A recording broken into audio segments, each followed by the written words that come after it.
ഒരു ഇലയുടെ ഒരു ഇല കഷ്ണം എടുത്ത് ആ മരത്തിന്റെ പൂള് ആ കഷ്ണം ഇലയിൽ വെച്ച് സാമാന്യം പോലെ തൊഴുത് പിടിച്ച് പ്രാർത്ഥിക്കും. അല്ലേ വെല്ലുണ്ണി തമ്പുരാനെ, മാറ്റിത്തങ്ങളൊന്നും കൂടാതെ കണ്ട് ഈ പ്രവൃത്തി മുഴുവിപ്പിക്കാനായിട്ട് അടിയനെ അനുഗ്രഹിക്കണേ എന്ന് പറഞ്ഞ് അങ്ങനെയാണ് ഗണപതി ഉപാസന ചെയ്യുക. അതാണ് മരപ്പണിക്കാരന്റെ ഗണപതി ഉപാസന. കണ്ടിട്ടുണ്ടോ? തന്നെയാണ്. എടോ ഇതിപ്പോ ഗണപതി ഉപാസന എന്നുള്ള നിലയിൽ ഇതാണ് മരപ്പണിക്കാരന്റെ ഗണപതി ഉപാസന. ഇനി തുന്നൽ പണിക്കാരൻ, അയാൾക്കുണ്ട് ഗണപതി ഉപാസന. എന്താ അയാളുടെ ഗണപതി ഉപാസന? അയാള് തുന്നല് തുടങ്ങുന്നതിന് മുമ്പ് അയാള് ആ സൂചിയില് നൂല് കോർത്ത് അത് ആ വസ്ത്രത്തിലേക്ക് ഒരു കുത്തങ്ങോട്ട് കുത്തും. കുത്തിയിട്ട് അത് കെട്ടിടില്ല, കെട്ടിടുന്നതിന് മുമ്പാണ് കുത്തുക. കുത്തി കഴിഞ്ഞിട്ട് അത് മുഴുവനായിട്ട് ഇങ്ങോട്ട് വലിച്ചു പുറത്തേക്ക് എടുക്കും. ഇവിടെ എന്താ പറയുക, എന്റെ വെല്ലുണ്ണി തമ്പുരാനെ, മാറ്റിത്തങ്ങളൊന്നും കൂടാതെ കണ്ട് ഈ പ്രവൃത്തി മുഴുവനാക്കാനായിട്ട് അടിയന് സാധിക്കണേ എന്ന് പറഞ്ഞ് അത് അങ്ങോട്ട് കുത്തി ആ നൂല് മുഴുവനായിട്ട് അങ്ങോട്ട് വലിച്ചു പുറത്തേക്ക് എടുക്കും. അതാണ് തുന്നപ്പണിക്കാരന്റെ ഗണപതി ഉപാസന. ഇനി സ്വർണ്ണപ്പണിക്കാരൻ, അയാൾക്കുണ്ട് ഗണപതി ഉപാസന. സ്വർണ്ണപ്പണിക്കാരന്റെ ഗണപതി ഉപാസന എന്താ? സ്വർണ്ണപ്പണിക്കാരൻ ആ സ്വർണം ഈ സ്വർണം വെച്ച് തട്ടുക എന്നുള്ളതാണല്ലോ അവരുടെ പ്രവൃത്തി. പേര് ഞാൻ പറയുന്നില്ല. സ്വർണം വെച്ച് തട്ടുക, സ്വർണം എന്തിനെങ്കിലും മുകളിൽ വെച്ച് ഇങ്ങനെ തട്ടുക. അങ്ങനെ തട്ടിയിട്ട് വേണം അതുകൊണ്ട് എന്തുണ്ടാകാൻ, ഈ ആഭരണം നിർമ്മിക്കാൻ. ആഭരണങ്ങള് നിർമ്മിക്കാനായിട്ട് ആ സ്വർണം അതങ്ങോട്ട് കിട്ടിക്കഴിഞ്ഞാൽ അത് തട്ടാനും കൊട്ടാനും മുട്ടാനും ഒക്കെ ഉള്ള സാധനങ്ങളൊക്കെ അങ്ങോട്ട് കൊണ്ടുവന്ന് നിരത്തും. നിരത്തി കഴിഞ്ഞാൽ ആ സ്വർണ്ണം എടുത്ത് തട്ടാനുള്ള സാധനത്തിന്റെ മുകളിൽ വെച്ച് മുട്ടാനുള്ള സാധനം കൊണ്ട് അതിന്റെ മുകളിൽ ഒരൊറ്റ തട്ട. അതാണ് സ്വർണ്ണപ്പണിക്കാരന്റെ ഗണപതി തട്ട്. അതുകൊണ്ടാണ് അയാൾക്ക് മറ്റേ പേര് വന്നത്. എന്റെ പേര് ഞാൻ പറയുന്നില്ല, അവരൊരു തിരിച്ചാൽ മതി. അതിനെ ഗണപതി തട്ട് എന്നാണ് പറയുക. ഇങ്ങനെ പല സമ്പ്രദായത്തിൽപ്പെട്ടവരൊക്കെ എന്ത് ചെയ്യുന്നുണ്ട്? ഗണപതി ഉപാസന ചെയ്യുന്നുണ്ട്. എടോ എല്ലാവരും ഗണപതി ഉപാസന ചെയ്യണ്ട എന്ന് പറയല്ലാതെ ഇത് ചെയ്തില്ല വെച്ചാൽ എന്തെങ്കിലും വൈഷമ്യമുണ്ടോ? അതുകൊണ്ട് ചെയ്തില്ല എന്നുണ്ടെങ്കിൽ വൈഷമ്യമുണ്ട്. എന്താ വൈഷമ്യം? വലിയ വൈഷമ്യാണ്. പലർക്കും അങ്ങനെ അബദ്ധം പറ്റിയിട്ടുണ്ട്. അങ്ങനെ അബദ്ധം പറ്റിയ ഒരാളുടെ കാര്യങ്ങൾ പറഞ്ഞു തന്നാൽ തനിക്ക് എളുപ്പം മനസ്സിലാവും. മനസ്സിലാവും. താൻ നമ്മുടെ കുലാലനെ അറിയില്ലേ? ആര്? കുലാലൻ ചാൽ ഒന്ന് വായ പൊളിക്കുക. കുലാലൻ ചാൽ മൺപാത്രങ്ങൾ ഉണ്ടാക്കുന്ന ആൾ, അയാളെയാണ് ഈ കുലാലൻ എന്ന് പറയുക. കുംഭകാരൻ എന്നാണ് പറയുക. അത് കുംഭം കുടം അതുണ്ടാക്കുന്ന വ്യക്തി കുംഭകാരൻ. അത് പറഞ്ഞപ്പോ എന്തായി? കുംഭാരൻ നായി. കുംഭകാരൻ. ആ കുംഭകാരൻ അദ്ദേഹത്തിന് ഗണപതി ഉപാസനയുണ്ട്. അറിയില്ല, അറിയാം. അയാൾക്ക് ഒരിക്കലും അബദ്ധം പറ്റും. എന്താ പറ്റിയതല്ലേ? അത് ഞാൻ പറഞ്ഞ് മനസ്സിലാക്കി തരാം. അയാള് പതിവായിട്ട് ഗണപതി ഉപാസന ചെയ്യുന്ന ആളാണ്. എങ്ങനെയത്? ആ മൺപാത്രങ്ങൾ ഉണ്ടാക്കാനുള്ള മണ്ണൊക്കെ അങ്ങോട്ട് കുഴച്ചു കഴിഞ്ഞാൽ അതിന്ന് നല്ലൊരു ഉരുള മണ്ണ് അതങ്ങോട്ട് എടുക്കും. അതൊരു ഇല കഷ്ണത്തിൽ വെച്ച്, എന്റെ വെല്ലുണ്ണി തമ്പുരാനെ, അടിയൻ ഈ പ്രവൃത്തി ഭംഗിയാക്കാനായിട്ട് അനുവദിക്കണേ, അതിനനുഗ്രഹിക്കണേ എന്ന് പറഞ്ഞ് നന്നായിട്ട് പ്രാർത്ഥിക്കും. അതിന്റെ ശേഷമാണ് മൺപാത്രങ്ങൾ ഉണ്ടാക്കുക. ആ മൺപാത്രങ്ങൾ ഉണ്ടാക്കി അത് ഉണ്ടാക്കി കഴിഞ്ഞാൽ അതുകൊണ്ട് വിൽപ്പനയ്ക്ക് നടക്കുകയും അതെ പുറപ്പെട്ടു. ഗണപതി ഉപാസനയൊക്കെ കഴിഞ്ഞ് മൺപാത്രങ്ങൾ ഉണ്ടാക്കൽ കഴിഞ്ഞ് അത് കൊട്ടയിൽ ചുമന്ന് നടന്ന് അങ്ങനെയാണ് അത് ഓരോ സ്ഥലത്ത് കൊണ്ടുപോയി ആ വിൽപ്പന നടത്തി. അതിന് കിട്ടുന്നതുകൊണ്ടാണ് അയാളുടെ നിത്യവൃത്തി കഴിയല്. നിത്യവൃത്തി വെച്ചാൽ ഭക്ഷണം കഴിക്കണ്ടേ, അത് കഴിയണത്. അപ്പൊ അതിന് വേണ്ടിയിട്ട് അയാള് പതിവായിട്ട് ഗണപതി ഉപാസന ചെയ്യലുണ്ട്. പക്ഷേ ഒരു ദിവസം അയാൾ അതങ്ങോട്ട് കൗളിക്കുക വെച്ചാൽ അതങ്ങോട്ട് മറന്നുപോയി. കൃത്യാന്തര ബാഹുല്യം കാരണം സംഭവിച്ചതാ. പല വിഷയങ്ങളില് മനസ്സ് വ്യാപരിക്കുക കാരണം എന്തോ അന്ന് അയാൾക്ക് അത് തരായില്ല. അപ്പൊ എന്തുണ്ടായി? അത് കൂടാതെ മൺപാത്രമൊക്കെ ഉണ്ടാക്കി, മൺപാത്രങ്ങളൊക്കെ കൊട്ടയിലേക്ക് എടുത്തു വെച്ചു. അത് ചുമന്ന് നടന്ന് വിളിച്ചു ചോദിക്കാൻ തുടങ്ങി, കലം വേണോ കലം, കുടം വേണോ കുടം, കലം കുടം കലം കുടം. ചുമന്ന് കൊണ്ടുവരണ്ട്. തരക്കടില്ല കേട്ടോ, വലിയ കല. അത് ചൂളക്കി വെച്ചത് കുറച്ചധികമായിട്ടുണ്ട് കേട്ടോ. അത്രേ ഉള്ളൂ, വേറെ വൈഷമ്യൊന്നുമില്ല. എന്താ അതിന്റെ വായയുടെ ഒക്കെ വലിപ്പം? ഇത്രയൊക്കെ നല്ല മഹാകേമനാണ്. ആ പ്രവൃത്തിയിലെ കേമനാ അദ്ദേഹം കുലാലൻ. അങ്ങനെ വിളിച്ചു പറഞ്ഞ് നടക്കുക. പക്ഷേ അന്ന് ഒരാളും മേടിക്കില്ല. ആ ഉണ്ടാക്കിയെടുത്തോളം പാത്രങ്ങൾ ഇങ്ങനെ ചുമന്ന് നടക്കുക എന്നുള്ളതല്ലാതെ കൊണ്ട് ഒരാള് ഒരു പാത്രം പോലും മേടിക്കില്ല. എന്താ അത്? ഏകദേശം മധ്യാഹ്നം അവറായി. ഈ സമയമാകുമ്പോഴേക്കൊക്കെ അദ്ദേഹം ഇത് കഴിഞ്ഞ് ഭവനത്തിൽ പോയി ഭക്ഷണം കഴിക്കണമാ. പക്ഷെ അന്ന് ഇതൊന്നും തരാനില്ല, ഒരാളും മേടിക്കണില്ല. കലം വേണോ? അത് മേടിക്കാൻ വന്നവരല്ല കേട്ടോ, ഒരു വെറുതെ ഇവിടെ വായ പൊളിച്ച് നടക്കുക. കലം ഇവിടെ ഇവിടെ ഒന്നും വേണ്ട, ആരും വേണമെന്ന് പറയുന്നില്ല. എന്താ ചെയ്യ? വല്ലാത്ത വൈഷമ്യായി. നാ തിരിച്ചു പോവാം എന്ന് തിരിച്ച് അദ്ദേഹം പോവാനായിട്ട് അങ്ങോട്ട് തുടങ്ങുക. പോവാനായിട്ട് എവിടേക്കാ പോണത്? ഇവിടെ വരും, ഇവിടെ വരും, പോവാൻ വരട്ടെ, പോവാൻ വരട്ടെ, ഇങ്ങോട്ട് വരിക. വിളിച്ചപ്പോ ആവോ സമാധാനായി. ഒരാളെങ്കിലും വിളിച്ചൂല വന്നിരിച്ച് അദ്ദേഹം വേഗം ആ വിളിച്ച ആളുടെ ഭവനത്തിലേക്ക്, ആ വിളിച്ച ആളുടെ ഗൃഹത്തിലേക്ക് അങ്ങോട്ട് നടക്കാനായിട്ട് അങ്ങോട്ട് തുടങ്ങി. അങ്ങോട്ട് നടക്കാനായിട്ട് തുടങ്ങിയപ്പോഴാണ് നോക്കിയപ്പോ ആ ഗൃഹത്തിലേക്ക് എത്തണം എന്നുണ്ടെങ്കിൽ അവിടെ ഒരു കടമ്പയുണ്ട്. കടമ്പ വെച്ചാൽ ആവോ എളുപ്പമുണ്ട്. ഇതിനെയാണ് ഈ കടമ്പ എന്ന് പറയാ. ആ വിദ്വാൻ കയറിയിരിക്കുന്ന സാധനം കണ്ടു? അവരൊക്കെ അതിന്റെ മുകളിൽ കയറിയിരിക്കണോരാ, കടമ്പേമലിരിക്കണോരാ. അതിനെയാണ് ഈ കടമ്പ എന്ന് പറയാ. എന്തിനാ അത്? ചില നാൽക്കാലികൾ കയറാതെ കണ്ടിരിക്കാൻ, പശുക്കളോ അങ്ങനെയുള്ള മൃഗങ്ങളോ ഒന്നും അകത്തേക്ക് കിടക്കാതെ കണ്ടിരിക്കാനുള്ള ഒരു സംവിധാന മരം കൊണ്ടുണ്ടാക്കുകയാണ് സാധാരണ പതിവ്. അപ്പോ അങ്ങനെ ഒന്നുണ്ട്. വിദ്വാൻ നോക്കി, തലയിൽ വലിയ കനപ്പെട്ട ചുമടാണുള്ളതേ, അതിലെ കനവും കൊണ്ടൊക്കെ ഉണ്ട്. എന്താ വേണ്ടത്? ആ വിദ്വാൻ കഷ്ടിച്ച് ഒരു കാല് പതുക്കെ എടുത്ത് അപ്പുറത്തേക്ക് അങ്ങോട്ട് വെച്ചു. അപ്പുറത്തേക്ക് അങ്ങോട്ട് വെച്ചു. ആ കാല് ഉറച്ചു എന്നാ തിരിച്ചത്. പക്ഷെ അത് വെച്ചത് ഒരു ഉരുണ്ട കല്ലിന്റെ മുകളാ. അത് അദ്ദേഹത്തിന് കാണാനും ഇല്ല. അപ്പൊ കാല് എന്തെങ്കിലും വെച്ചൊന്ന് തട്ടിയപ്പോ ഏകദേശം ഉറച്ചുണ്ട് എന്ന് ഉറപ്പിച്ചു. ആലോചിക്കണട്ടോ, ഈ കടമ്പ രണ്ട് കാലിന്റെ ഇടയിൽ കൂടെയാണോ എന്നുള്ളത് ആലോചിക്കുക. എന്നിട്ട് മറ്റേ കാല് അത് ഉറക്കണേന് മറ്റേ കാലം അങ്ങോട്ട് പൊക്കി ചടപടക്ക് മറിഞ്ഞങ്ങോട്ട് വിടും. എന്താകും ആ വിദ്വാന്റെ അവസ്ഥ? ഞാൻ പറയണ്ടല്ലോ, കാലിന്റെ ഇടയിൽ കൂടെ കടമ്പ, മറ്റേ കല്ലൂരുണ്ടു. ആ ചട്ടിയും കലവും ഒക്കെ അങ്ങോട്ട് പൊട്ടിന്ന് മാത്രം. അയ്യോ എന്റെ ചട്ടി, എന്റെ കലം, എന്റെ ചട്ടി, എന്റെ കുടം, എന്റെ കലം ഒക്കെ പൊട്ടിയോ. ഒക്കെ നോക്കൂ, എത്ര കഷ്ടപ്പെട്ട് ഞാൻ ഉണ്ടാക്കിയതാ, അതൊക്കെ പൊട്ടിക്കിടക്കണ കണ്ടോ. അയ്യോ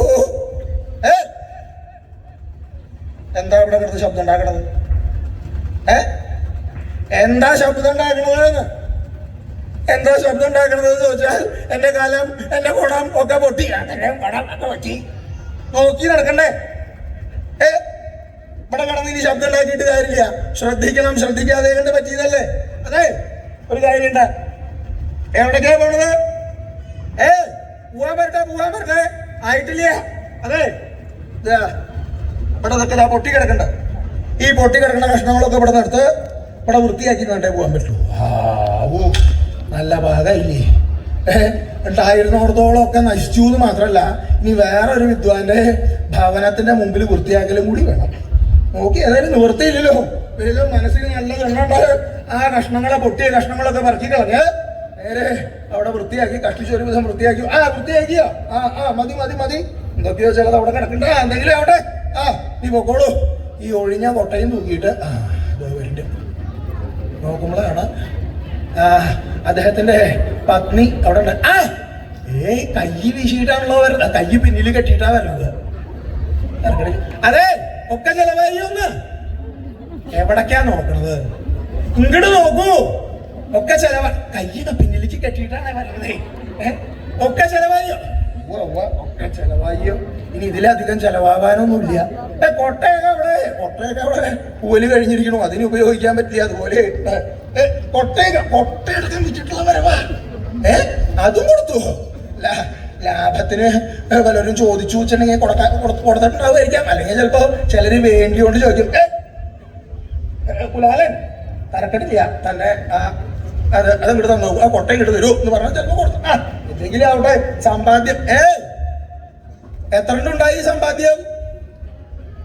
സമ്പാദ്യം എത്ര ഉണ്ടായി നോക്കുമ്പോ അന്വേഷിക്കുക, മേപ്പട്ടേക്ക് നോക്കുക. നല്ല കനം കേട്ടോ മടിയില്. അത്യാവശ്യം സമ്പാദ്യം ഉണ്ടെന്ന് തന്നെയാ തോന്നണത്. സാമാന്യം പോലെ എന്തൊക്കെയോ തരായിട്ടുള്ള വരവാണ്. എന്താ എന്താ? അതെ, അതും ഇതും ചോദിക്കാണ്ടിരിക്കുമ്പോ ഇത് പതിവില്ലാത്തൊരു സംഭാഷണമാണല്ലോ. എന്താ പറ്റിയത്? എന്താ പറ്റിയത്? എന്താ ഉണ്ടായത്? ഇതിലധികം ഒന്നും പറയാനില്ല.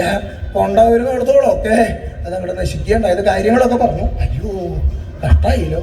അവിടത്തും വളരെ സങ്കടമായി. ഇപ്പൊ എന്താ വേണ്ടത്? അദ്ദേഹം അവിടെ ആ പുറത്ത് തിണ്ണയുടെ മുകളിലിരുന്ന കഷ്ടേ എന്റെ വെല്ലുവിളി തമ്പരാനെ ഇന്ന് എന്താ അങ്ങനെ ഉണ്ടാവാൻ എന്ന് വെല്ലുവിളി തമ്പരാനെ അങ്ങോട്ട് വിളിച്ചപ്പോഴേക്കും അയ്യോ ഇന്ന് ഗണപതി വാസന ഉണ്ടായിട്ടില്ല. അതിന്റെ മാറ്റിത്താ ഈ കണ്ടതേ, അതിന്റെ വൈഷമ്യാണ് ഈ കണ്ടത്. ഇനിയിപ്പോ എന്താ വേണ്ടത് ആലോചിച്ച് നോക്കും. ചില കാലവും കൂട്ടൊക്കെ ഇവിടെ ഉണ്ട്. പക്ഷേ ഇത് ഒരെണ്ണോ രണ്ടെണ്ണോ ഒക്കെ ആയിട്ട് ഏറ്റിക്കൊണ്ട് നടന്ന് വിൽപ്പനയ്ക്ക് പറ്റിയല്ലോ. എന്താ വേണ്ടത്? അദ്ദേഹം വേഗം അവിടെ ചെന്ന് ഉണ്ടായിരുന്നിടത്തോളം മണ്ണൊക്കെ കുഴച്ച് അതിന് ഒരു ഉരുളയെടുത്ത് എന്റെ വെല്ലുവിളി തമ്പുരാനെ അടിയനെ അറിയാതെ കണ്ട് പറ്റിപ്പോയിട്ടുള്ള മാറ്റിത്താണ്, ക്ഷമിക്കണേ, ഇത്രയും വലിയൊരു ശിക്ഷ തരേണ്ട ആവശ്യം ഉണ്ടായിരുന്നില്ല, അടിയനോട് പൊറുക്കണേ, അടിയനോട് ക്ഷമിക്കണേ എന്ന് പറഞ്ഞ് അതവിടെ വെച്ച് വേണ്ടതുപോലെ പ്രാർത്ഥിച്ചു. നോക്കുമ്പോ മുഴുവനൊന്നും കൊണ്ടുപോയിട്ടില്ല അവിടെ. അതാ വലിയ ചില തരക്കടില്ല കേട്ടോ, നല്ല വലുപ്പുണ്ടത്. അത് കലല്ല മങ്കലിയാന്നാ തോന്നുന്നത്. നല്ല വലുപ്പുണ്ടേ. ഇപ്പുറത്തുണ്ട്. അത് ഒരു ചെറിയ കലം, അതിൻ്റെ ഇടയിൽ ഒരു വലിയ കലം, ചില ചട്ടികള്. ഇതൊക്കെ ഉണ്ട് അവിടെ. ഇതിപ്പോ ഇനിയിപ്പോ എന്താ വേണ്ടത്? കൊണ്ട് നടന്ന് വിൽക്കുകയും നന്നാവുക. ഏതായാലും ഒന്നുകൂടി ശ്രമിച്ചു നോക്കാം എന്ന് വിചാരിച്ച് പുറപ്പെടാനായിട്ട് അങ്ങോട്ട് തുടങ്ങുമ്പോൾ ഗുലാലേ താൻ എവിടേക്ക് പുറപ്പെട്ടത്? അതുമില്ലാത്ത ചിലര് അന്ന് അദ്ദേഹത്തിന്റെ ഭവനത്തിലേക്ക് വന്നു. താൻ പോവാൻ വരട്ടെ, എനിക്ക് എന്റെ ഭവനത്തിൽ ചില ആവശ്യങ്ങൾ ഉണ്ട്, ചില പാത്രങ്ങളുടെ ആവശ്യങ്ങളുണ്ട്. താൻ ഇന്ന് ആ വഴിക്ക് വരുന്നുണ്ടായില്ലേ? ഇല്ല, ഇന്ന് ആ വഴിക്കല്ല, വേറൊരു വഴിക്കാ പോയത്. അതുകൊണ്ടാണ് എന്നെ കാണാഞ്ഞതേ. നന്നായി. എന്തായാലും ഒരു കാര്യമുണ്ട്, എനിക്ക് കുറച്ച് പാത്രങ്ങളുടെ ആവശ്യമുണ്ട്. ഇവിടെ എത്രണ്ടൊക്കെ ഉണ്ട്. ഇവിടെ ഇതൊക്കെ തന്നെയുള്ളൂ, ഉപയോഗിക്കാൻ പറ്റണതൊന്നുമില്ല. ഇതൊക്കെ നമ്മ ചെറുതാണ്. ഈ ഉപയോഗിക്കാൻ പറ്റണ ചിലതൊക്കെ വലുതൊക്കെ അവിടെയാണ് അങ്ങോട്ട് മാറ്റി വെച്ചിരിക്കും. തിരക്കട്ടില്ല, ചിലതൊക്കെ ഉപയോഗിക്കാൻ പറ്റുന്നതൊക്കെ ഉണ്ട്. ഇത് തിരക്കട്ടില്ല കേട്ടോ. ചെറുതാണ് വെച്ചാലും നല്ല ഭാഷയായിട്ടുണ്ട്, നല്ല രൂപമായിട്ടുണ്ട്. തിരക്കടൊന്നുമില്ല. നീ ഉണ്ടാക്കിയില്ല? അല്ല, അടിയൻ മാത്രമല്ല, അടിയന്റെ പത്നി പശുവിന്റെയും പശുവത്തിയുടെയും കൂടിയിട്ടുള്ള പ്രയോഗമാണ്. എന്തായാലും നന്നായിട്ടുണ്ട്. തിരക്കടൊന്നുമില്ല. ഇതെനിക്ക് വേണം. ഇത് വേറൊരു നല്ലത് വേണമെന്നുണ്ട്. അതില് ചെറുതൊന്നുണ്ട്, നല്ല കൗതുകം കേട്ടോ കാണാൻ. ഉപയോഗിക്കാനൊന്നും പറ്റിയാച്ചാലും എവിടെയെങ്കിലും ഒക്കെ കൊണ്ടു വെക്കാം. കാണാനൊരു കൗതുകമൊക്കെ ഉണ്ട്. ഇവിടെ ഇങ്ങനെയൊന്നുണ്ടല്ലോ. നന്നായി. തിരക്കടൊന്നുമില്ല. അതെ, എന്തായാലും ഈ ചെറുവക പാത്രങ്ങളൊക്കെ എനിക്ക് വേണം. ഇനി വലുത് ഇരിക്കണതിലൊരു 4-5 എണ്ണം അത് കൊടുക്കാം. ഇനി എവിടെ ഉണ്ടല്ലോ ചിലത്, അത് കൊടുക്കാം. ഈ 3 എണ്ണോ? അയ്യോ, ആ 3 എണ്ണം ഉപയോഗിക്കാൻ പറ്റാത്തത് അത് അവിടെ നിന്ന് മാറ്റാൻ പറ്റില്ല. എന്താ ചിലതിന് ചെറിയ ഓട്ട ഉണ്ടാവുന്ന. എന്നാ വേണ്ട, കണ്ടപ്പോ തന്നെ തോന്നി കുറച്ച് ഓട്ടയുള്ള വകകളാണ് എന്നുള്ളത്. ഏതായാലും വേണ്ട, അത് വേണ്ട. ഏതായാലും എടുത്തോളൂ. അദ്ദേഹം എടുക്കല് കഴിയും. എന്താ ഇനിയിപ്പോ ഞാൻ ഇതിനെന്താ തരേണ്ടത്? എന്താ തരേണ്ടത് എന്ന് ചോദിച്ചു കഴിഞ്ഞാൽ അടിയൻ അങ്ങനെ ഇത്ര വേണം എന്ന് പറഞ്ഞ് എന്താ തരേണ്ടത് എന്ന് ചോദിച്ചാൽ ഞാൻ പറയണ്ടല്ലോ, പറയേണ്ട അറിയാവുന്നതാണ് ഇരിക്കണത്. അപ്പോ പക്ഷേ ഒരു കാര്യമുണ്ട്, കാലസ്ഥിതി ഒന്ന് ആലോചിക്കണം കേട്ടോ. തരുമ്പോ തരണ ആൾക്ക് എന്താ ഉണ്ടാവുക? കൊടുക്കണത് പരമാവധി കുറച്ച് കൊടുക്കണം എന്നാ ഉണ്ടാവുക. മേടിക്കണ ആൾക്ക് കിട്ടണത് നല്ലോണം കിട്ടണത് മോഹം ഉണ്ടാവും. എനിക്കങ്ങനെ ദൂരെയൊന്നുമില്ല. തരണത് എന്താ വെച്ചാൽ അവിടെ നിന്ന് മേടിച്ചു പോകും. പക്ഷെ കാലസ്ഥിതിയും കൂടി ഒന്ന് ആലോചിച്ചിട്ട് വേണം തരാൻ. അത്രേ ഉള്ളൂ. അതിനൊന്നും വിഷമില്ല. വേഗം അദ്ദേഹം കുറച്ചെടുത്തു. കൈ നീട്ടാം. കൈ നീട്ട്. കൈ ഒരു സാധനം മേടിക്കാൻ കൈ നീട്ടാൻ പറഞ്ഞാൽ ഇങ്ങനെ നീട്ടുക. 2 കൈ നീട്ട്. അങ്ങനെ സന്തോഷായില്ലേ? ഇല്ല, കുറച്ചുകൂടി ആയിക്കോട്ടെ. അതെ, ഇനിയൊരു കാര്യമുണ്ട്. എൻ്റെ ഭവനത്തിൽ വലിയൊരു വിശേഷം വരാനുണ്ട്. അപ്പോ അതിനിപ്പോ കിട്ടിയിടത്തോളം പോരാ, കുറച്ചുകൂടിയൊക്കെ വേണം പാത്രങ്ങള്. അപ്പോ അങ്ങനെയുള്ള ചില പാത്രങ്ങൾക്ക് കുറച്ചെണ്ണം അവിടേക്ക് ഉണ്ടാക്കി അവിടെ എത്തിക്കണം. എങ്ങനെയാ? പറ്റില്ലേ? ആവാം. എന്നാ ഒരു കാര്യമുണ്ട്, അതിന് നിനക്കൊരു ഉത്സാഹത്തിന് വേണ്ടിയിട്ട് മുൻപിന്നായിട്ട് കുറച്ച് മുമ്പേ കൂട്ടി കുറച്ച് തരാം. കൈകിട്ട് കാട്ടാം. സന്തോഷമായില്ലേ? ഇതിലധികം സന്തോഷമാവില്ല. കാരണം അന്ന് മുഴുവൻ നടന്ന് ഈ കലം കൊണ്ട കൊടുത്ത് അത് നോക്കിയാലും അത്രയും കിട്ടില്ല. അതിന്റെ ഇരട്ടി തരായിരിക്കുന്നു. ഇതിലധികം ഈ സന്തോഷം നോക്കൂ. സന്തോഷം കൊണ്ടാണ് അവിടെ നീച്ച് പോണത്. ഇനിയിപ്പോ ഈ ദിവസം എന്നല്ല, കുറച്ച് ദിവസത്തേക്ക് പ്രവൃത്തി എടുക്കണ്ട. കാരണം എന്താ, അദ്ദേഹം കുറച്ചധികം ദിവസം പ്രവൃത്തി എടുക്കാനുള്ളതൊക്കെ അദ്ദേഹം കയ്യിലേക്ക് തരലുണ്ടായി. സന്തോഷമായി. അവന് മനസ്സിൽ വിചാരിച്ചു, ഓ എന്റെ വെല്ലുവിളി തമ്പരാനെ, അങ്ങയുടെ ഒരു വൈഭവം, അങ്ങേ ഒന്ന് വിസ്മരിച്ചതിന് അടിയനെ എത്ര അധികം ശിക്ഷിച്ചു. പക്ഷേ ഒന്ന് ആ നേരം കൊണ്ടൊന്ന് സ്മരിച്ചപ്പോ ഇനി ഇതിലധികമില്ല. ഒരു 3-4 ദിവസം അല്ലെങ്കിൽ ഒരു മാസം പ്രവൃത്തി എടുത്താലും കിട്ടാത്തത് മുഴുവൻ അങ്ങ് ഒരു നേരം കൊണ്ട് തന്നില്ലേ. അങ്ങയുടെ ഒരു വൈഭവം വെല്ലുവിളി തമ്പരാനെ. നല്ലോണം അങ്ങോട്ട് പ്രവർത്തിച്ചു. ഇങ്ങനെ നമ്മുടെ കുലാലിന് ഒരബ്ദം പറ്റിയിട്ടുണ്ട്. എന്താ മനസ്സിലായില്ലേ? ശ്രീ മഹാഗണപതിയെ ഉപാസിക്കാത്തോണ്ട് പറ്റിയതാണ്. ഏകദേശം ധാരണയായോ? ആണ്. അദ്ദേഹത്തെ വേണ്ടതുപോലെ ഉപാസിച്ചാൽ വേണ്ടതുപോലെ ആക്കി തരും. ഉപാസിച്ചില്ലെങ്കിലോ അബദ്ധങ്ങൾ ഇനി ഇന്നതുണ്ടാവുക എന്നില്ല. മനസ്സിലായോ? എടോ, താനിങ്ങനെ കുലാലിന് പറ്റി, മറ്റേ ആൾക്ക് പറ്റി, മറ്റേ ആൾക്ക് പറ്റി, ഇങ്ങനെയൊക്കെ പറഞ്ഞു കഴിഞ്ഞാൽ ഇതൊക്കെ സാധാരണക്കാർക്ക് പറ്റുന്ന അബദ്ധങ്ങളല്ലേ? ഇതൊക്കെ സംഭവിക്കാം. മഹായോഗ്യന്മാരായിട്ടുള്ള വല്ലവർക്കും ഗണപതിയെ ഉപാസിക്കാത്തതുകൊണ്ട് എന്തെങ്കിലും അബദ്ധങ്ങൾ പറ്റിയിട്ടുണ്ട് എന്നുണ്ടെങ്കിൽ അത് പറഞ്ഞാൽ കുറച്ചുകൂടിയും എളുപ്പമുണ്ട് മനസ്സിലാവാൻ. മഹാദേവന്മാർക്ക് അബദ്ധം പറ്റിയിട്ടുണ്ടോ എന്ന് അറിയില്ല. നോക്കൂ മുഖത്തൊക്കെ, അതറിയില്ല വിഷയം. മഹാദേവന്മാരായിട്ടുള്ള വ്യക്തികൾക്കും പറ്റിയിട്ടുണ്ട്. ഗണപതിയെ ഉപാസിക്കാത്തതുകൊണ്ട് അങ്ങനെ അബദ്ധങ്ങൾ പറ്റിയവർ അനവധിയുണ്ട്. അതിന് പ്രധാനിയായിട്ട് പറയുകയാണ് എന്നുണ്ടെങ്കിൽ, താൻ വൈശ്രവണനെ അറിയില്ലേ? ആര്? വൈശ്രവണൻ. വൈശ്രവണനോ? ഈ പേരാദ്യം കേൾക്കുക എന്നാ തോന്നുന്നത്. വൈശ്രവണൻ. വൈശ്രവണ വെച്ചാൽ എടോ സമ്പത്തിന്റെ നാഥൻ, കുബേരൻ. സമാധാനം. അത് കേട്ടിട്ടുണ്ടല്ലോ അല്ലേ? വൈശ്രവണൻ അദ്ദേഹത്തിന്റെ പ്രസിദ്ധമായിട്ടുള്ള പേരാണ്. കുബേരന്റെ പ്രസിദ്ധമായിട്ടുള്ള പേരാണ് വൈശ്രവണൻ. ആ വൈശ്രവണന് ഒരിക്കൽ ഒരബ്ദം പറ്റിയിട്ടുണ്ടായിരുന്നു. അതെന്താ അബ്ദം എന്നല്ലേ ഞാൻ പറഞ്ഞ് മനസ്സിലാക്കി തരാം. താൻ സാമാന്യം ശ്രദ്ധിച്ച് കേൾക്കണം. ഇതിന്റെ ഇടയിൽ വെറുതെ അങ്ങോട്ട് കൂടി ചാടി പോകരുത്. ഈ കേൾക്കാതെ പറയണത് എന്റെ ഭാര. പറയാൻ നന്ന പ്രയാസമുണ്ട് തോന്നും. അതിപ്പോ എന്താ അത്ര വലിയ പ്രയാസം? അവിടെ കയറി നിൽക്കുക, എന്തൊക്കെയോ മേത്ത് കോരി തേച്ച് അയാൾ അവിടെ വന്ന് നിൽക്കുന്നുണ്ട്, എന്തൊക്കെയോ ചിലത് പറയുന്നുണ്ട്. ഇതിപ്പോ ഇത്ര പ്രയാസമുള്ള പ്രവൃത്തിയാണോ എന്ന് ചോദിച്ചു കഴിഞ്ഞാൽ അത് ചെയ്യുമ്പോൾ അതിന്റെ വൈഷമ്യം അറിയുള്ളൂ. ഇത് കേൾക്കണവർക്ക് ഒരു പ്രയാസമില്ല, പറയണവനാണ് അതിന്റെ പ്രയാസം മുഴുവൻ. അപ്പൊ ഇത് ഒരു തവണ പറയാൻ തന്നെ വലിയ പ്രയാസം. ഇനി ഒരു തവണ അത് പറയാനായിട്ടുള്ള ഇടവരുത്തരുത്. അപ്പൊ ശ്രദ്ധിച്ച് കേൾക്കണം. ശ്രദ്ധിച്ച് കേൾക്കുക എന്ന് പറഞ്ഞാൽ എല്ലാവരും കേൾക്കണ്ടേ, ഓരോരുത്തരും ഓരോ തരത്തിലാ കേൾക്കുക. ചിലത് ഇതാ കേൾക്കാൻ വേണ്ടി പുറപ്പെട്ടിട്ടേ ഉള്ളൂ. എന്നാ കുറച്ച് ഇതിനൊക്കെ പുറപ്പെടുമ്പോ കുറച്ച് നേരത്തെ പുറപ്പെടണ്ടേ?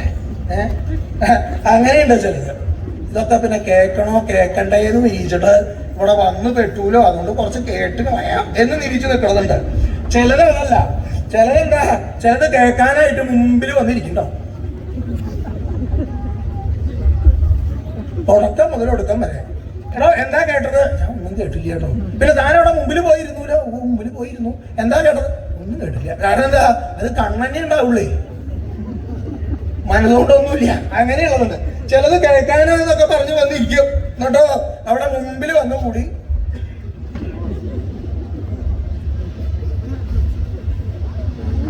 ഇതാവും ചിലത്. അപ്പൊ അങ്ങനെയായിട്ട് കാര്യമില്ല. അപ്പൊ കേൾക്കുമ്പോ നേരാമണ്ണ ഇഷ്ടപ്പെടുന്ന നോക്കി അങ്ങേയറ്റം വരെ കാണാലോ. സാമാന്യം പോലെ ഇരിക്കും കേൾക്കാനായിട്ട്. ഇങ്ങോട്ട് നീങ്ങിയിരിക്കെ, ഇങ്ങോട്ട് നീങ്ങിയിരിക്കെ. അങ്ങനെ ഒന്നുകൂടെ നേരെ ഇരിക്കെ. അപ്പൊ ഭംഗി പറഞ്ഞു തരുന്നത് ഭംഗിയായിട്ട് കേൾക്കണം. പറയട്ടെ എന്നാൽ. അപ്പൊ ആ വൈശ്രവണന് അങ്ങനെ ഒരു അബ്ദം പറ്റിയിട്ട് അത് ഞാൻ തനിക്ക് വേണ്ടതുപോലെ അവർക്ക് മനസ്സിലാക്കി തരാം. താനത് വേണ്ടതുപോലെ കേൾക്കുക. അപ്പോ അത് പറയാനായിട്ടാണ് പോണത്. ശ്രദ്ധിച്ചു കേൾക്കണം. ആ വൈശ്രവണനെ പറ്റിയിട്ടുള്ള അബ്ദം എന്താണ്? എന്താ അബ്ദം എന്നാണെങ്കിൽ,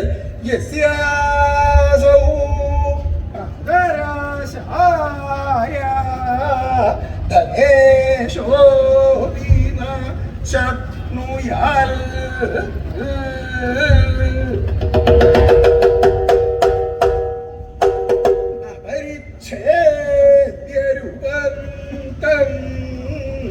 ഗണേശ്വരം ആസ്മഹേ.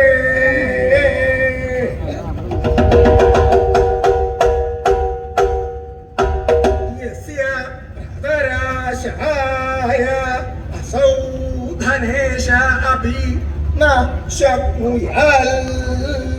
യാതൊരുവന്റെ പ്രാദർശനത്തിനായിക്കൊണ്ട് ആ ധനേശൻ പോലും ായിട്ട് ഭവിച്ചില്ല, ശക്തനായിട്ട് ഭവിച്ചില്ല. യാതൊരു വ്യക്തിയുടെ പ്രാദർശനത്തിനായിട്ട് അദ്ദേഹം പോലും ശക്തനായില്ല. യാതൊരു വ്യക്തി വെച്ചാൽ യാതൊരു ഗണേശ്വരൻ. ആ ഗണേശ്വരന്റെ പ്രാദർശനം, പ്രാതലൂണ്, പ്രഭാത ഭക്ഷണം അത് കൊടുക്കാനായിട്ട് നവനിധികൾക്ക് നാഥനായിട്ടുള്ള ആ സാക്ഷാൽ വൈശ്രവണന് പോലും സാധിച്ചില്ല.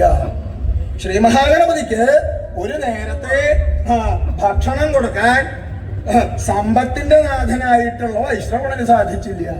അങ്ങനെയൊക്കെ ഉണ്ടായോ? ഇതിനകത്ത് ഭക്ഷണം കൊടുക്കാൻ എത്ര വേണം? അതത് കിട്ടുമെന്ന് നോക്കി നടക്കണതാട്ടോ. ഏകദേശം അതിനുള്ള സമയമായിട്ടുണ്ട്. അതാണ് അങ്ങോട്ടും ഇങ്ങോട്ടൊക്കെ നോക്കി വായ പൊളിച്ചു. അല്ലാട്ടോ, അതെന്തോ ഇങ്ങനെ ചവച്ചുകൊണ്ടിരിക്കുന്നുണ്ടോ. കിട്ടിയത് ഇങ്ങനെ അങ്ങനെയുണ്ട് ചിലത്. സദാ സമയം കഴിക്കുക, അത്രേ ഉള്ളൂ. ജനിച്ച് ജീവിക്കണതിന്റെ ഇടയില് ഈ കാലത്തിന്റെ ഇടയ്ക്ക് എന്താ പ്രധാനമായിട്ടുണ്ടായത് വെച്ചതന്നെ, അത്രേ ഉള്ളൂ. എപ്പോഴും കഴിക്കുക, അങ്ങനെയുണ്ട് ചിലത്. ഇത് അങ്ങനെ എപ്പോഴും കഴിക്കുക എന്നുള്ളതല്ല. ആ വൈശ്രവണന് ഭഗവാൻ ശ്രീ മഹാഗണപതിക്ക് ഒരു നേരത്തെ ഭക്ഷണം കൊടുക്കാൻ തരായില്ല. ഒരു നേരത്തെ ഭക്ഷണം വെച്ചാൽ പ്രാതലൂട് അത് കൊടുക്കാൻ പറ്റില്ല. സമ്പത്തില്ലാഞ്ഞിട്ടാണോ? സമ്പത്തില്ലാഞ്ഞിട്ടല്ല, അത്രയ്ക്കുണ്ട് അദ്ദേഹത്തിന്റെ വൈഭവം. ആ ശ്രീ മഹാഗണപതിയുടെ വൈഭവം കൊണ്ടാണ് അത് സാധിക്കാഞ്ഞത്. അതെന്താണ്? വൈശ്രവണൻ എങ്ങനെയുള്ള ആളാ? അദ്ദേഹം സമ്പത്തിന്റെ നാഥനാണ്, നവനിധികൾക്ക് നാഥനാണ് അദ്ദേഹം. നവനിധികൾ വെച്ചാൽ അദ്ദേഹത്തെ പോലെ ഇത്രയും സമ്പന്നനായിട്ട് വേറൊരാളില്ല. അത്രയും സമ്പത്തിന്റെ നാഥനാണ് അദ്ദേഹം. അദ്ദേഹത്തിന് പോലും പറ്റിയില്ല. ആ വൈശ്രവണൻ രാവണനെ ഭയപ്പെട്ടും കൊണ്ട് ലങ്കാരാജധാനിയിൽ നിന്ന് പോന്ന് പിന്നെ കയറി കൂടിയത് ഭഗവാൻ ശ്രീപരമേശ്വരന്റെ സമീപത്താണ്. ശ്രീപരമേശ്വരന്റെ സമീപത്ത് കൈലാസത്തിന് തൊട്ടടുത്ത് അളകാ രാജധാനി, അവിടെ ഒരു രാജധാനി ഉണ്ടാക്കി ആ യക്ഷന്മാരെ തുടങ്ങിയിട്ടുള്ള തന്റെ മറ്റു സഹായികളോടും കൂടിയിട്ട് അവിടെ സുഖമായിട്ട് കഴിയുക. ആ കഴിയണത് അത് ഭഗവാനാണ് അഭയം കൊടുത്തത് ശ്രീപരമേശ്വരൻ. അന്ന് മുതൽക്ക് വൈശ്രവണന് ഭഗവാനോട് കലശലായിട്ടുള്ള ഭക്തി ഉണ്ട്. എത്രയാണ് വൈശ്രവണന് ശ്രീ പരമേശ്വരനോട് ഭക്തി എന്നുള്ളതിന് കണക്കില്ല. അപ്പൊ അദ്ദേഹം ആ വൈശ്രവണൻ പതിവായിട്ട് ശിവദർശനം അത് പതിവുണ്ട്. ശിവദർശനം വെച്ചാൽ കൈലാസത്തിൽ തന്റെ നിത്യവൃത്തിയൊക്കെ കഴിഞ്ഞാൽ നേരെ കൈലാസത്തിലേക്ക് ചെല്ലും. കൈലാസത്തിൽ ചെന്ന് ഭഗവാനെയും ഭഗവതിയും വന്ദിച്ച് പ്രദക്ഷിണം വെച്ച് അവിടെ നിന്ന് തിരിച്ച് രാജധാനിയിലേക്ക് വന്നതിന്റെ ശേഷം ഭക്ഷണം പോലും കഴിക്കല് പതിവുള്ളൂ. അങ്ങനെയാണ് അദ്ദേഹത്തിന്റെ പതിവ്. അത് എന്നും നിയമമായിട്ടുള്ളതാണ്. ഒരു ദിവസം പോലും കൊടുക്കില്ല, നിയമമായിട്ട് ചെയ്യുന്ന കാര്യമാണ്. അങ്ങനെ എന്നും അദ്ദേഹം ചെയ്യാറുണ്ട്. അങ്ങനെ ഒരു ദിവസം അതിനു വേണ്ടി പുറപ്പെട്ടപ്പോഴാണ് ഏതോ ഒരു വിദ്വാന്റെ വരവുണ്ടല്ലോ. ആരാത്? ആരാ മനസ്സിലായില്ല? നിങ്ങൾ തന്നെയാണോ വരണത്? വരുന്നുണ്ട്. എന്തോ കയ്യിലെന്തോ കൊണ്ടുവരണ്ടല്ലോ. എന്താ അത്? കയ്യിലെന്തൊക്കെ ഏറ്റിപ്പിടിച്ചിട്ടാ വരണത്. എന്താ അത്? നോക്കുമ്പോഴാ നല്ല വലിയൊരു പഴക്കൊലയാ. ഇതെന്താവോ? ഇതെന്തിനാ ഇപ്പം ഇവിടെ കൊണ്ടുവരണതാവോ? മനസ്സിലായില്ല. കൊണ്ടുവരികയാണോ കൊണ്ടുപോവാണോ? നോക്കുമ്പോളാ തരക്കടൊന്നുമില്ല, വലിയ കൊലയാണ്. തരക്കടില്ലാത്തൊരു കൊലയാ. അതിനെ ഏറ്റുപിടിച്ചിട്ടാ വരണത്. എന്തിനാ തിരുമുൽക്കാഴ്ച വെക്കാനാ? തിരുമുൽക്കാഴ്ച വെക്കാച്ചാൽ അത് മഹാന്മാരായിട്ടുള്ള വ്യക്തികളെ കാണാനായിട്ട് വരുമ്പോ എന്തെങ്കിലും ഒരു സാധനം കാഴ്ചയായിട്ട് കൊടുക്കണം. ഇന്നും അതെ, എന്തെങ്കിലും കാര്യം സാധിക്കണം എന്നുണ്ടെങ്കിൽ അധികാരപ്പെട്ട വ്യക്തികളെ കാണാനായിട്ട് പോകുമ്പോ വേണ്ടേ കേട്ടോ? അതെ ആരും കണ്ട അങ്ങനെ കൊടുന്നതാ. എളുപ്പം കാര്യം സാധിക്കാൻ ഇതിലേറെ പ്രയാസമില്ല. അതിന്റെ പേര് ഞാൻ പറയുന്നില്ല എന്നുള്ള കൊടുക്കണേന്നുള്ളത്. അപ്പോ അങ്ങനെ ചിലത് അതുകൊണ്ടത് ഇപ്പൊ തുടങ്ങിയിട്ടില്ല, മുമ്പുണ്ട്. അപ്പൊ അതിന് വേണ്ടിയിട്ട് കൊണ്ടുവരുന്നത് തരക്കടില്ല, വലിയ കൊലയാണ്. നല്ല വലിയ പഴം, വലിയ പഴങ്ങള്, അടിയും തലയും ഒക്കെ ഒരേപോലെയുള്ള ഗംഭീരമായിട്ടുള്ളൊരു കൊല. കാഴ്ചക്കൊല അങ്ങനെ വേണമെന്നാ പറയുക. കാരണം എന്താ, കാഴ്ചക്കൊല കാണാൻ പാകത്തിലുള്ളതാവണം.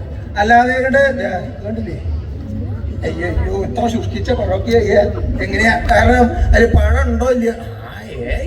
എന്താ വലിപ്പം, നല്ല കനപ്പെട്ട തന്നെയാ. ഇത്ര കനത്തിലുള്ളത് ഒരാവുന്നു ഞാൻ വിചാരിച്ചില്ല. നല്ല വലിയ വലിയ പഴങ്ങള്, അങ്ങനെയുള്ള ആ കാളാമണ്ടം നല്ലോണം വളഞ്ഞ് അങ്ങനെയുള്ളത് അത് ഏറ്റിക്കൊണ്ടാണ് ബുദ്ധം വരുന്നത്. അവിടെ വന്ന് അയാൾ അത് വൈശ്രവണന്റെ മുമ്പിൽ വെച്ച് താണ് തൊഴുതു. കുറകാല അയിലോ കണ്ടിട്ട് എന്താപ്പം ഇങ്ങോട്ട് പോകുന്നത്? ഒന്നുമില്ല, അങ്ങനെ ഒന്ന് കാണാൻ, ഒന്ന് മുഖം കാണിക്കാൻ വേണ്ടി